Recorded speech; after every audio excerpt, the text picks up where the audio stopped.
અથાગ પ્રયાસથી પરિશ્રમથી ગ્રામજનોના સહકારથી એક નંબર પ્લેટ જો આપ જોઈ શકો છો. આ ગામનું પાદર એટલું રમણીય છે એ તમે પક્ષીઓના સબૂતરા જુઓ, આ મંદિર જુઓ, આ ગ્રામ પંચાયત, આ એક લીમડા, આ સંસ્કૃતિ અને આ ગામના સંસ્કારો, સંસ્કૃતિ, પ્રકૃતિ જોઈ અને હું ગ્રીન આર્મી ઉછેર અભિયાન ખૂબ ખૂબ અભિનંદન આપું છું અને આ લોકોને પ્રણામ કરું છું.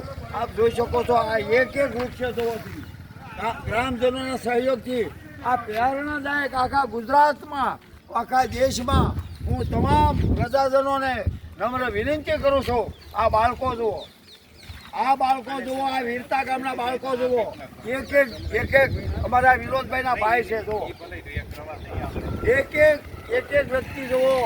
આ રમણી એટલું સુંદર વાતાવરણ. અમે હવારે સાહેબ જાગ્યા તો મોરલાલ, પોપટ